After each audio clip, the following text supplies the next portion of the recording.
বিয়ের মৌসুম চলছে, তোমারও বিয়ে হচ্ছে না, আমারও বিয়ে হচ্ছে না, মানে বুঝতে পারছো?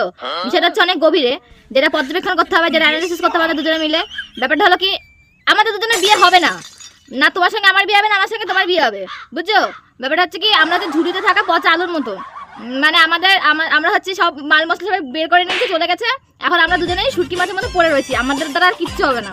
আর এই পুরো একটা গোটা বিয়ের সিজন চলে গেল, না তুমি একটা বিয়ের নিমন্ত্রণ পাইছো, না আমিও পাইছি। তুমিও বাড়ি বসে আছো, আমি বাড়ি বসে আছি, মানে বুঝতে পারছো আমাদের মধ্যে কত মিল। আমাদের দুজনের মধ্যে হওয়ার কিছু নাই, আমরা যে ভাই বোন, বুঝছো? আমরা যে ভাই বোন, আমাদের মধ্যে হওয়ার কিছু নেই।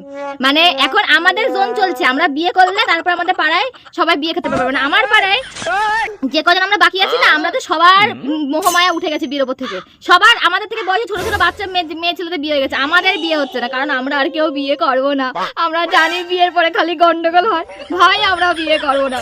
বিয়ে করে আজ অব্দি কেউ বড়লোক হয়নি, শুধু অশান্তির পর অশান্তি, কোর্ট কাছরা থানা পুলিশ গ্রামগঞ্জে, ভাই অসম্ভব বিয়ে করা। একটা কথা বলি, ওই বিয়ের পরে নিজের বর বাবুর আজ অব্দি কারোরই ভালো লাগেনি, সব পরের বাড়ির ছেলে পরের বাড়ির মেয়ে এইগুলোকে ভালো লেগেছে। তাই আমি তো বিয়ে করতে চাই না, আমার সবসময় একটু পরের জিনিসগুলোকে বেশি ভালো লাগে, বুঝছো? ওই জন্য আমরা এখনো চুপচাপ বসে আছি। এই চুপচাপ বসে থাকো, দুদিন পরে এমনি ফটো টিকিট কাটার সময় হয়ে যাবে, হলে বলো আমি তোমার সঙ্গ দিয়ে দেবো। ভাই একা একা যেও না, আমাকে সঙ্গে নিয়ে যাও, এমনি ভূতের মতন থাকি, তারপরে গিয়ে লোকে ভয় দেখাবো, দুজন মিলে ইনকাম করবো, খাবো দাবো। আমি বাঁশ গাছের উপরে বসে থাকবো, দোল খাবো, তুমি তলাতে আমাকে দোল দেবা।